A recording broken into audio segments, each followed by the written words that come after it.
porção da palavra do Senhor. E nessa manhã quem trará a palavra para nós, né, será o irmão Sânio. E eu vou convidar para vir aqui, convidar a irmã Rosângela para que possa estar orando por ele, para que o Sânio seja instrumento do Senhor nas nossas vidas.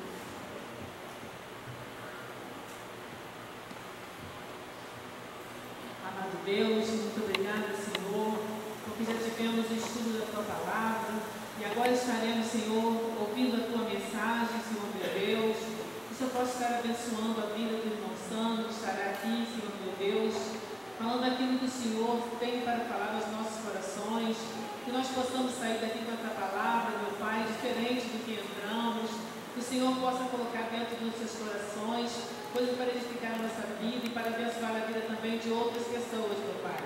Abençoa a vida do irmão, Senhor meu Deus, os seus caminhos, Senhor meu Pai, diante desse trabalho que ele tem para Ti, ó Deus, que o Senhor possa estar abençoando e fortalecendo ele a cada dia, Senhor meu Pai. Que cada dia ele tenha mais prazer, Senhor meu Deus, em poder estar falando da Tua palavra, daquilo que o Senhor quer nos ensinar. Esta oração eu te faço agradecida, em nome de Jesus. Amém.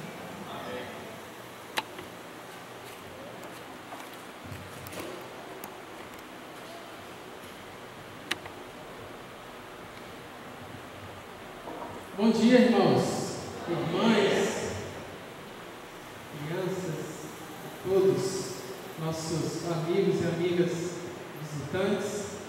Queremos agradecer você por estar aqui juntos. Estamos adorando, agradecendo o nome do Senhor, fortalecendo a nossa comunhão com o Senhor, e isso é muito importante para a nossa vida diária. Estou um pouquinho mais descansado, né? Podemos dormir aí mais uma hora, né? Isso foi muito bom. Peço que os irmãos abram suas Bíblias no livro de Apocalipse, capítulo 3.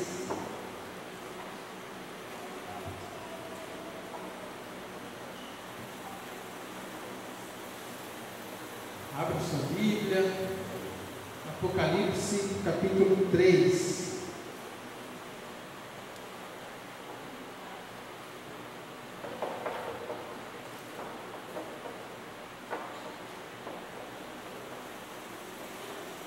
Vou estar lendo os versículos 14 até o 22. Diz assim a palavra do Senhor: Ao anjo da igreja em Laodiceia escreve: Estas coisas diz o Amém, a testemunha fiel e verdadeira, o princípio da criação de Deus. Conheço as tuas obras, que nem és frio nem quente. Quem dera fosses frio ou quente. Assim, porque és morno e nem és quente nem frio, estou a ponto de vomitar-te da minha boca. Pois dizes: Estou rico e abastado e não preciso de coisa alguma, e nem sabes que és infeliz, sim, miserável, pobre, cego e nu. Aconselho-te que de mim compres ouro refinado pelo fogo, para te enriqueceres, vestiduras brancas para te vestires, a fim de que não seja manifesta a vergonha da tua nudez, e colírio para ungires os olhos, a fim de que vejas. Eu repreendo e disciplino a quantos amo. Sê, pois, zeloso e arrepende-te. Eis que estou à porta e bato. Se alguém ouvir a minha voz e abrir a porta, entrarei em sua casa e cearei com ele, e ele comigo. Ao vencedor, dar-lhe-ei sentar-se comigo no meu trono, assim como também eu venci e me sentei com meu Pai no seu trono. Quem tem ouvidos, ouça o que o Espírito diz às igrejas. Amém, irmãos? Esta é a palavra de Deus. A cidade de Laodiceia, que é o motivo aqui da nossa palavra, desse contexto, ela ficava numa região conhecida como Vale do Rio Lico, e era assim uma região muito rica, era uma região naquela época muito importante para todo mundo daquela época. Próximo a ela se encontravam algumas cidades, né? E as mais importantes eram as cidades de Hierápolis e a cidade de Colossos. Viviam próximos da cidade de Laodiceia.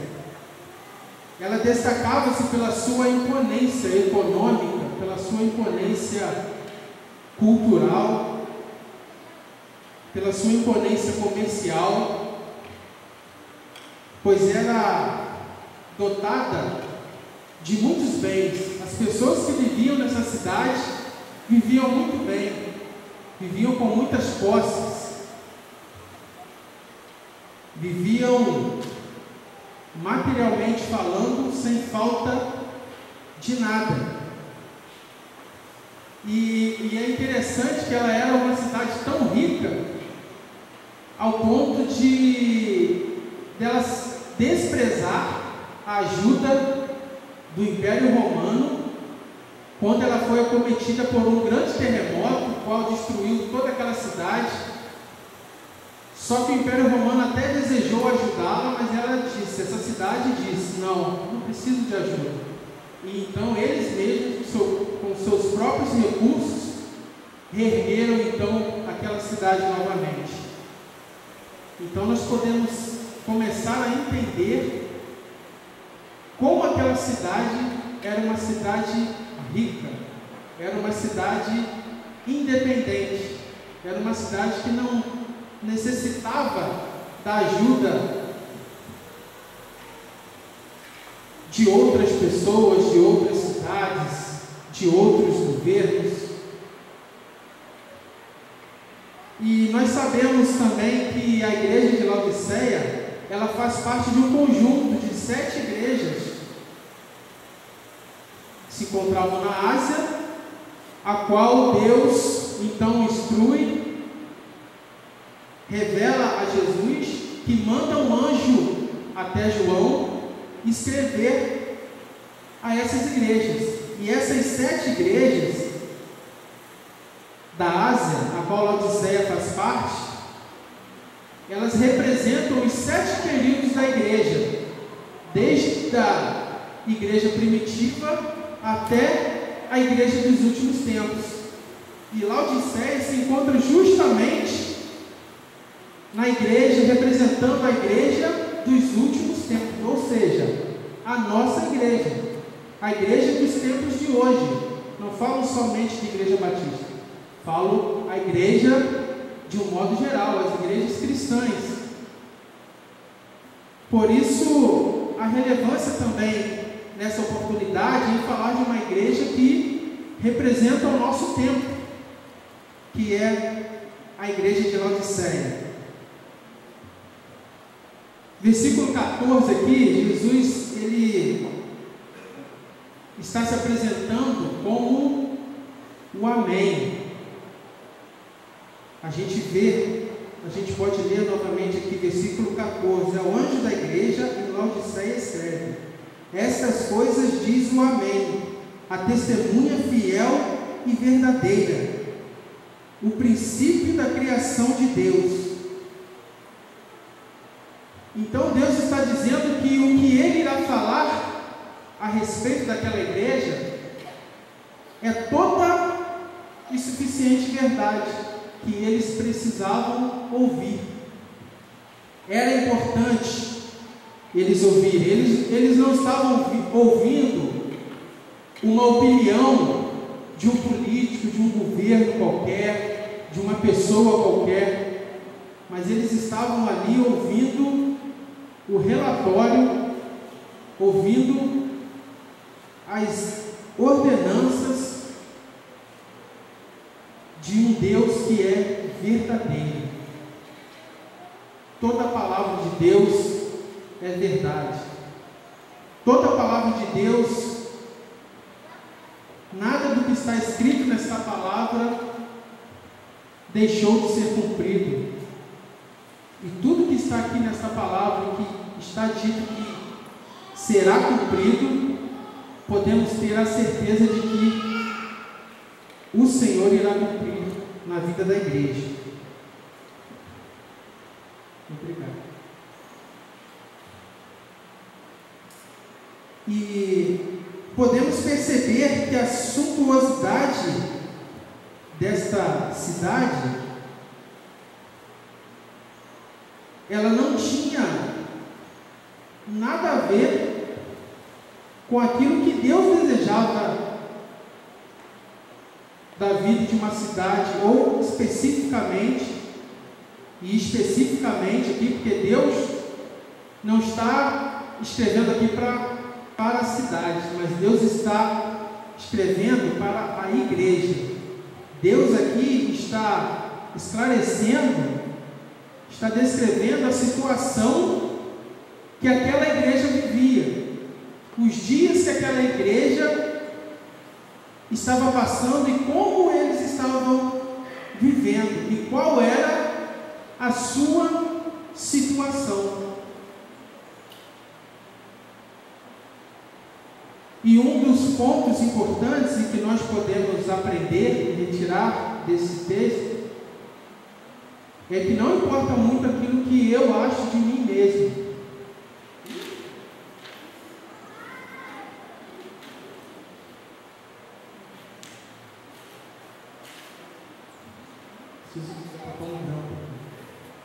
Não importa muito a avaliação que eu faço de mim mesmo. Se eu perguntar com cada um aqui, descreva você, então você irá começar a descrever. Mas talvez essa descrição possa ser que ela seja, às vezes, um pouco exagerada, ou um pouco além das expectativas, ou um pouco aquém das expectativas. Talvez nós possamos errar em um ponto ou outro,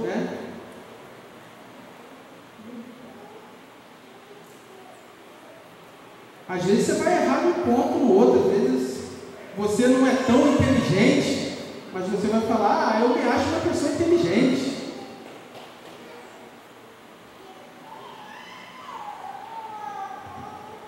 Às vezes você não é tão trabalhador, mas vai dizer, não, eu sou muito trabalhador. Então não seria muito confiável. Obrigado. Então não seria muito confiável, às vezes, a avaliação que nós fazemos de nós, mas aqui não é o caso. Aqui é uma avaliação de Deus.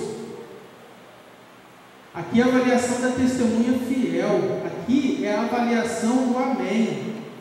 Então, antes de nós fazermos uma avaliação de nós mesmos, nós precisamos saber o que Deus pensa de nós.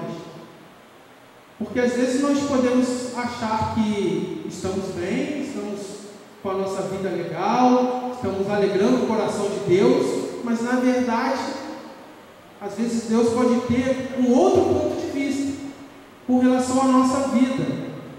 Então nós precisamos estar buscando ao Senhor, nós precisamos estar sempre em comunhão com o Senhor, para entendermos a nossa real condição, e aí tomarmos as medidas necessárias para que possamos estar no trilho, para que possamos estar no centro da vontade de Deus.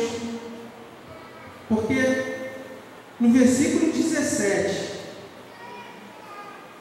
olha o que Jesus está dizendo para aquela igreja: pois dizes, estou rico e abastado, e não preciso de coisa alguma. Eles achavam isso. Aquela igreja achava que era rica, que era uma igreja abastada e que era uma igreja que não precisava de mais nada. E aí a gente imagina um pouquinho como é que deveria ser aquela igreja, né? Imagina a ação social daquela igreja. Deveria sair caminhões e caminhões, ou chegar, né? Caminhões e caminhões de alimentos. Imagina o som daquela igreja. Deveria ser de última geração, né? Último tipo, último modelo. O que você tem de melhor no mercado aí para o som? É esse aí? Então eu quero. Porque eles tinham condições. Era uma igreja que tinha condições.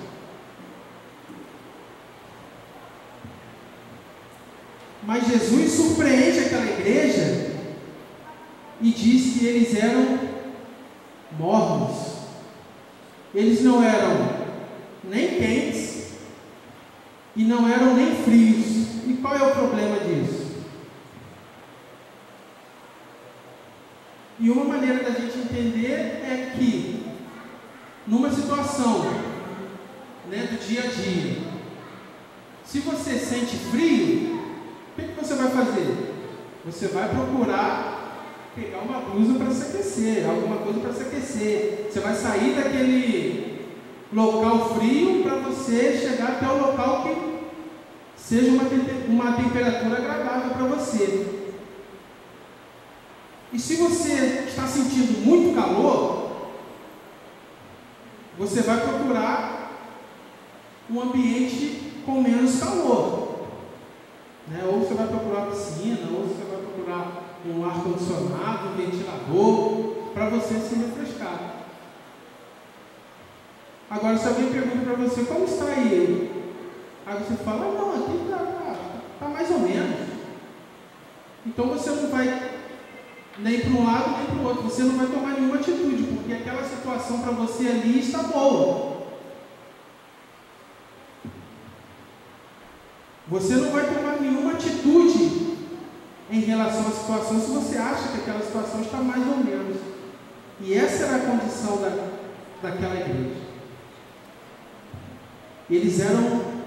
Jesus fala que eles eram mornos.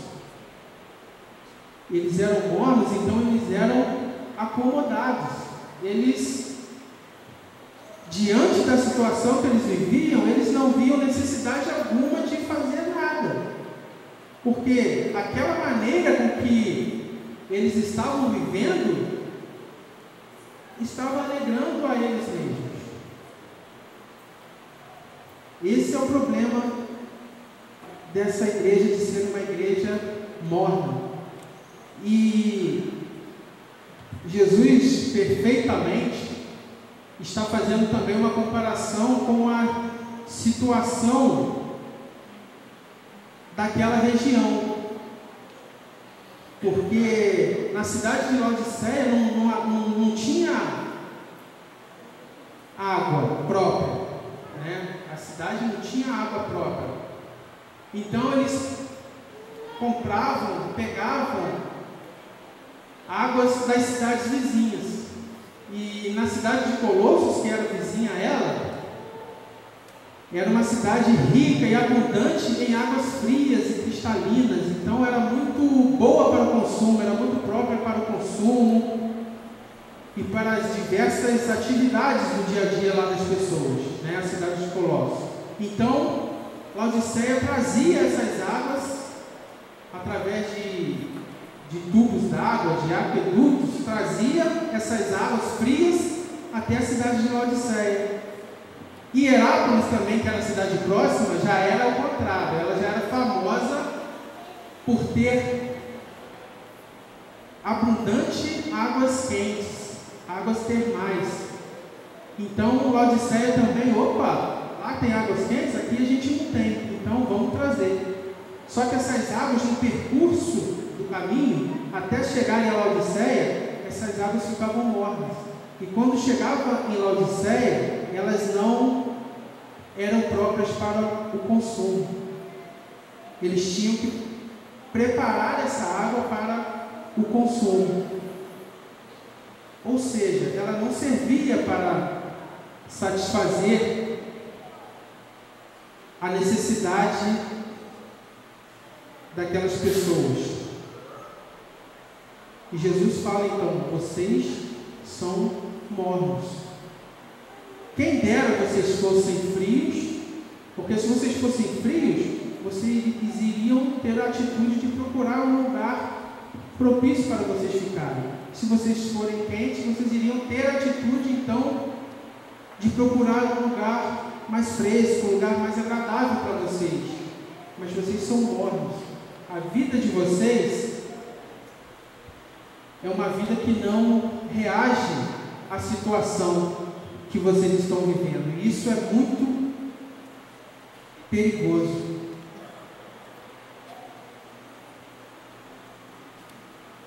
O que fazia aquela cidade também ser uma cidade famosa, uma cidade que era, todos queriam visitar aquela região, né? Pois ela tinha um grande centro bancário, um grande centro econômico. Havia também nessa cidade uma famosa centro de indústrias que fabricavam um tipo de lã negra que só tinha nessa cidade. Então as pessoas que precisavam se vestir, as pessoas que precisavam de roupas, de tecidos, para fazer qualquer tipo de coisa, elas tinham que ir até Laodiceia. Laodiceia era então a referência. E eles fabricavam também um tipo de colírio para os olhos que curava muitas enfermidades. As pessoas chegavam lá com problema nos olhos, com algum tipo de enfermidade nos olhos. Então, essa cidade também era famosa porque ela fabricava um tipo muito bom, muito qualificado de um colírio, que servia para resolver esses problemas. Mas Jesus diz que eles eram pobres, eles eram cegos e eles eram nus. Eles viviam sem roupas. Mas essa não era a condição. Jesus não está falando de uma condição material.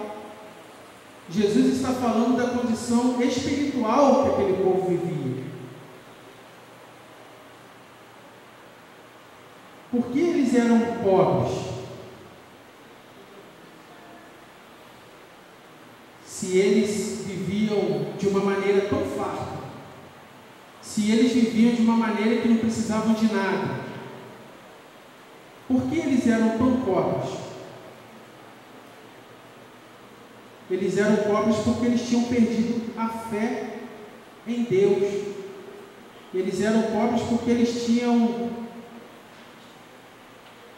perdido a sua autossuficiência em Deus. Eles estavam confiando nos seus recursos, eles estavam confiando nas suas forças, eles estavam confiando nos seus depósitos de ouro, de dinheiro, de moedas. Então eles se achavam ricos, mas espiritualmente eles eram pobres.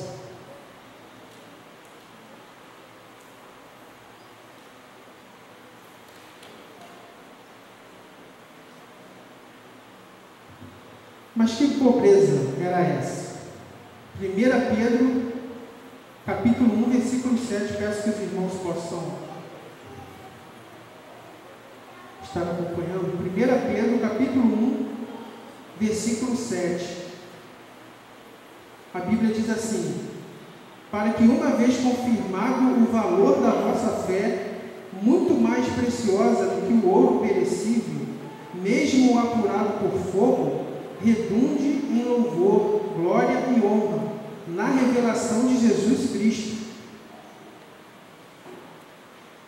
a quem, não havendo visto, amais, no qual, não vendo agora, mas crendo, exultais com alegria indizível e cheia de glória. Então essa riqueza que é a fé em Jesus, que ele está colocando aqui, é muito mais preciosa do que o ouro que aquela igreja tinha. Por que Jesus faz essa comparação? Porque quando nós morrermos, ou quando Jesus voltar, por mais ouro que você tiver debaixo do colchão, em qualquer outro lugar, ele vai ficar por aqui mesmo, ele não vai ter valor algum.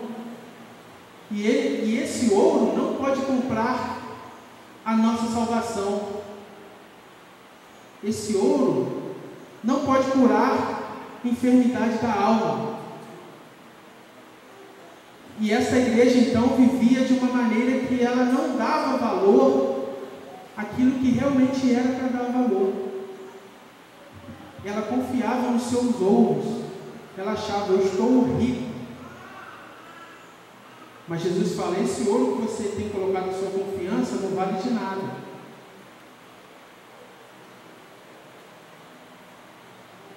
O que eles precisavam era de fé. O que eles precisavam era acreditar não em suas forças, mas acreditar em Deus. Era colocar a sua confiança em Deus.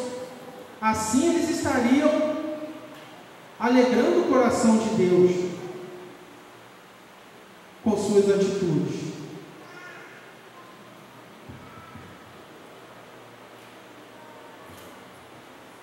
E o texto também fala que eles estavam nus. E Jesus então aconselha aquela igreja a que pudessem se vestir com roupas brancas para cobrir a nudez vergonhosa daquela igreja. Nudez, principalmente naquele tempo do Antigo Testamento, era símbolo de derrota e de humilhação. Os exércitos, quando venciam um outro exército, o que eles faziam para se vangloriar? Eles faziam com que os derrotados pudessem ir nus até a sua cidade, passando assim por humilhação, passando assim por vergonha. E Jesus aqui fala que eles precisavam vestir as vestes brancas, eles precisavam viver uma vida em santidade. Eles provavelmente viviam diante daquela cidade uma vida de escândalos, uma vida de vergonha. E era para ser bem diferente, era para eles serem diferentes, era para eles mostrarem diferença naquela cidade, vivendo de acordo com o Deus desejava que eles vivessem, de forma santa, de forma quieta, não chamando a atenção por sua vergonha ou pelo seu mau testemunho. Por isso eles precisavam então adquirir roupas brancas.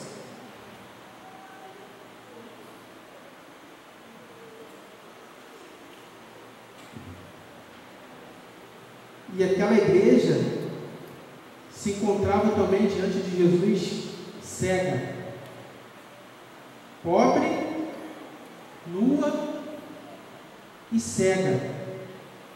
O Salmo 146, Salmo 146, versículo 8, diz assim: o Senhor abre os olhos aos cegos. Só Deus pode resolver o problema de cegueira espiritual de uma pessoa, de uma igreja. Só Deus. E era isso que precisava na vida daquela igreja. eles se encontravam cegos, porque eles não enxergavam a condição, a real condição deles.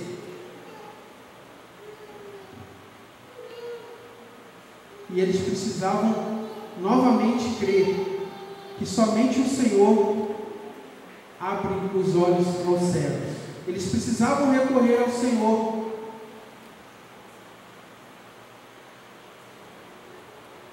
para que pudessem então ter sua vista restaurada, sua vista recuperada dos males da vida.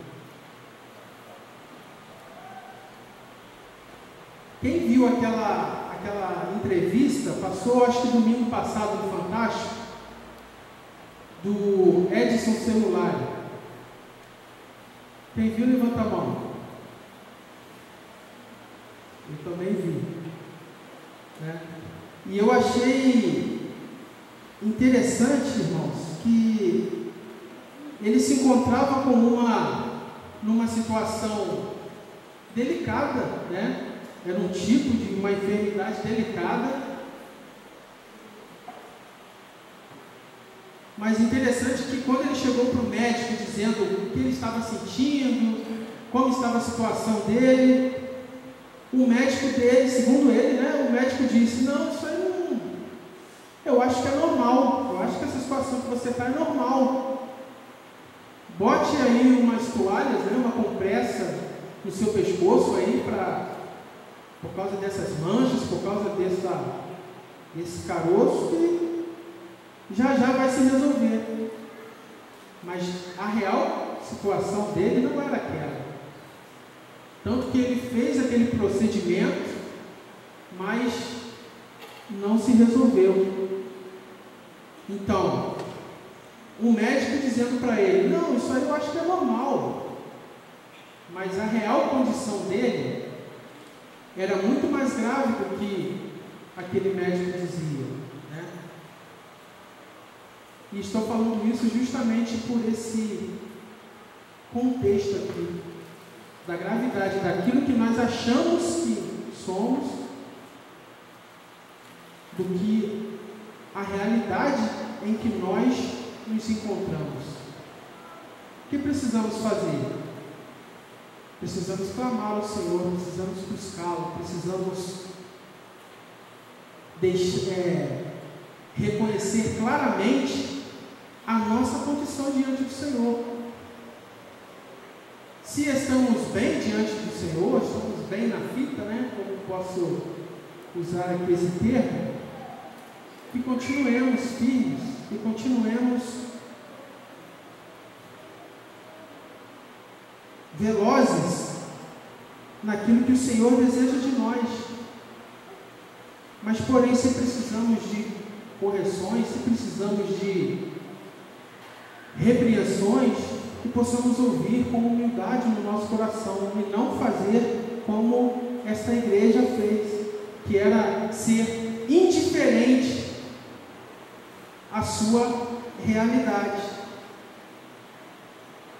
Só que Deus repreende essa igreja, Ele disciplina, mas não somente fica nisso aí, não. Existem algumas mães, né, e alguns pais que, quando as crianças estão, às vezes, fazendo bagunça, e uma outra pessoa vai disciplinar, né, vai repreender, às vezes os pais não gostam, né? Não, deixa que eu falo. Não repreenda meu filho assim. Você falou de uma maneira muito áspera com ele. Mas Deus, irmãos, nos repreende. E Ele nos repreende porque Ele nos ama. De uma maneira verdadeira, de uma maneira sincera. Ele repreendeu aquela igreja, sim. Ele procurou exortar aquela igreja. Sim. Mas ele diz, vamos voltar lá em Apocalipse capítulo 3. Mas olha o que ele diz aqui no versículo 19: eu repreendo e disciplino a quantos amo. Sê, pois, zeloso e arrepende-te. Então, por mais que a situação daquela igreja fosse uma situação grave aos olhos do Senhor, mas o Senhor não estava virando as costas para aquela igreja. O Senhor estava procurando que aquela igreja se consertasse. E é como Ele faz na nossa vida. Às vezes nós vemos pessoas que estão longe da igreja, estão desviadas da igreja, porque erraram, porque cometeram um pecado grave, e que se acham a sua condição, se encontram envergonhados diante de Deus, e isso não permite com que essas pessoas possam voltar, possam retornar para os caminhos do Senhor.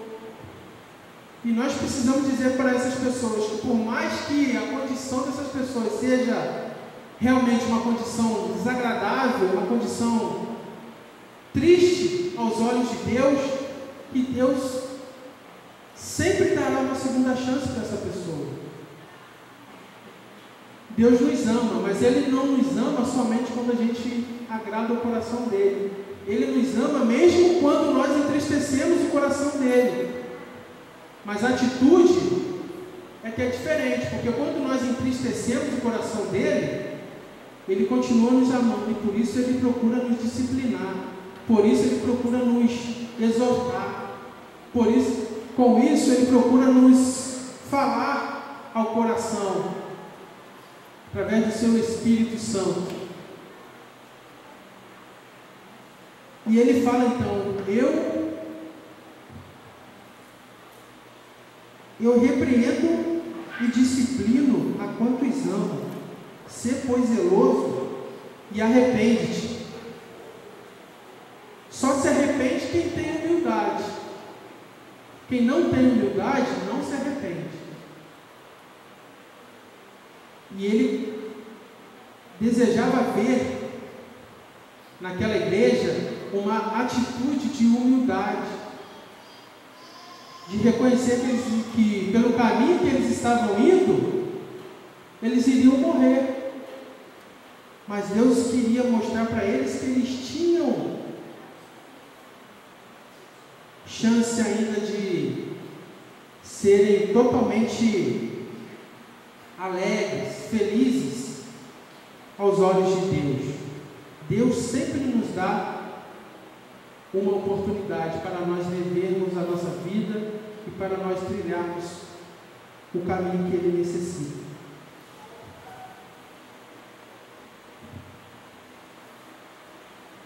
Versículo 20: eis que estou à porta e bato. Se alguém ouvir a minha voz e abrir a porta, entrarei em sua casa e cearei com ele e ele comigo. Então Ele não somente exorta, disciplina e mostra os erros, mas Ele procura corrigir, Ele aconselha. E além disso, Ele chama junto para um verdadeiro relacionamento com Ele. Aqui nós vemos uma atitude de comunhão e de relacionamento íntimo, ou seja, vamos cear juntos, vamos adorar ao Senhor juntos. Eu quero estar perto de você para te ajudar, eu quero estar perto de você para te levantar, eu quero estar perto de você para te animar, porque é tão difícil quando a gente está vivendo uma vida difícil, né, na nossa caminhada no dia a dia, quando alguém vem e ao invés de procurar te levantar, ele procura te afundar cada vez mais. Mas Jesus não é assim, de forma alguma, graças a Deus por isso. Porque mesmo diante dos nossos erros, e mesmo diante da nossa condição caótica aos olhos dele, Ele deseja novamente fazer com que nós possamos ter um compromisso com Ele, possamos ter um relacionamento com Ele. Isso é o que Ele deseja de nós. E a minha oração é que a nossa igreja, cada um de nós, possamos conhecer cada dia mais esse Deus que é um Deus que disciplina, é um Deus que exorta, porém é um Deus que quer o nosso bem. Porém é um Deus que nos ama, porém é um Deus que quer se relacionar conosco todos os dias da nossa vida.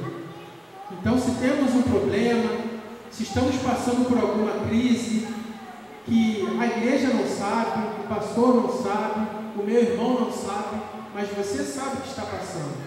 Então, que você possa confiar nesse Deus, que é um Deus que está pronto a te ouvir, que é um Deus que está pronto a resolver o seu problema, seja a dificuldade que for. E eu termino aqui com um pensamento com uma frase de Paul Washer, que é um grande pregador e missionário americano. Ele diz o seguinte: temos em nossa volta um império de carne, músculos e beleza, cabelo, e tudo isso vai apodrecer no caixão. A riqueza, o glamour, o brilho, tudo isso em que as pessoas investem suas vidas vai apodrecer, mas o que faz a vontade de Deus permanecerá para sempre. Amém, irmãos? Que Deus possa continuar a demonstrar o seu amor por nós, por cada um de nós, e que nós sejamos crentes melhores a cada dia. Amém? Agradeço mais uma vez pela oportunidade.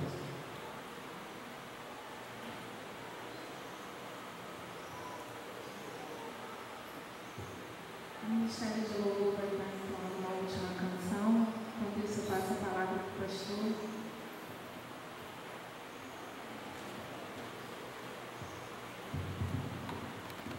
Vamos adorar.